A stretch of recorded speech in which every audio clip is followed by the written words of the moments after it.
Good morning, boys and girls. Today I'm going to read to you another story about Pete the cat. Now, if you're in my class, last week we read Pete the cat, I love my white shoes, and I know Miss Palmer's class and my class read Pete the cat, rocking in my school shoes. Well, I picked a new Pete the cat, and it's called And the Bedtime Blues. Pete the Cat and the Bedtime Blues. Pete and the gang had a great day. They'd been at the beach, surf and sun and tons of fun. Get my camera position. There we go. But when the sun went down, they didn't want the fun to end. Pete had an idea. Look at that thought bubble up there. He's got a great idea, doesn't he? Hey, how about a sleepover? More time for tons of fun. Groovy. Pete's Place, let's go.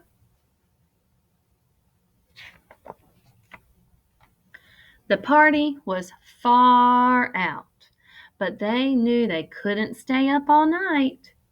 The gang decided it was time to say good night. On went the pajamas and out went the light. Good night, Gus. Good night, Alligator. Good night, Toad. Good night, Pete. Looks like they're having a sleepover, doesn't it? Pete was just about to catch some Z's when clap, clap, clap. Who did that? Pete asked. It was me, said Grumpy Toad. I don't want to go to bed. I want to clap instead. Pete covered his head. This cool cat needs to go to bed. Good night, Gus. Good night, Alligator. Good night, Toad. Good night, Pete. Time to sleep. Pete tried again to catch some Z's when rat-a-tat-tat. Who did that? Pete asked. It was me, said Gus, the platypus. I don't want to go to bed. I want to jam instead. Pete covered his head. This cool cat needs to go to bed. Time to sleep. Good night, Gus. Good night, Alligator. Good night, Toad. Good night, Pete. Pete closed his eyes to catch some Z's when he heard. Who's going to wake him up now? Munch, munch, munch. Pete had a hunch. It was Alligator. He was always up for eating. What could Pete do? All the clapping, rat-a-tat-tatting, and munching was giving him the bedtime blues. Now, if you have the blues, that means you're kind of sad. Pete had a groovy idea. He got out his favorite bedtime story and started to read, first to himself and then to the gang.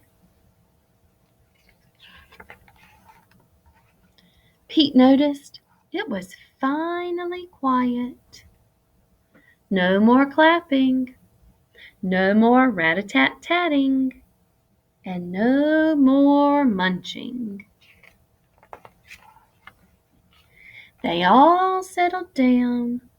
No one made a sound. Pete yawned and turned off the light. Good night, sleep tight. Time to catch some Z's.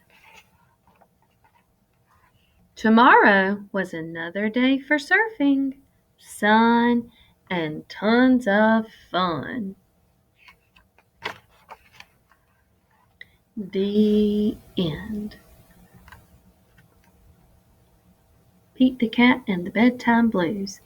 Now, there's something I want you to think about.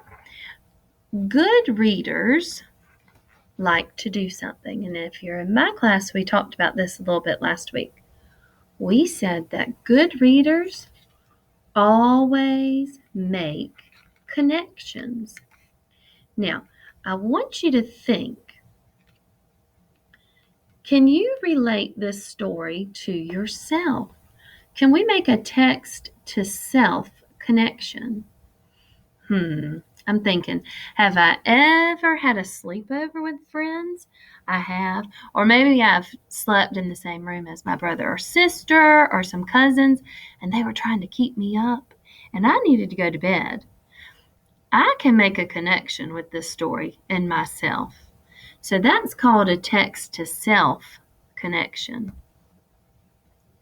Another type of connection would be a text to text connection. This is like another book that I read. Can you think in your brain, of another story that is similar to this? Or another story that has the same characters? Oh, if you said, Pete the Cat, I love my white shoes, that's a good text to text connection. If you said, Pete the Cat, rocking in my school shoes, that is a great text to text connection.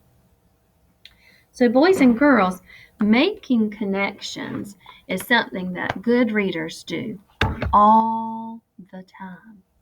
And if you are able to make a connection, it just makes that book more meaningful to you as the reader, and it helps you remember special things that you read.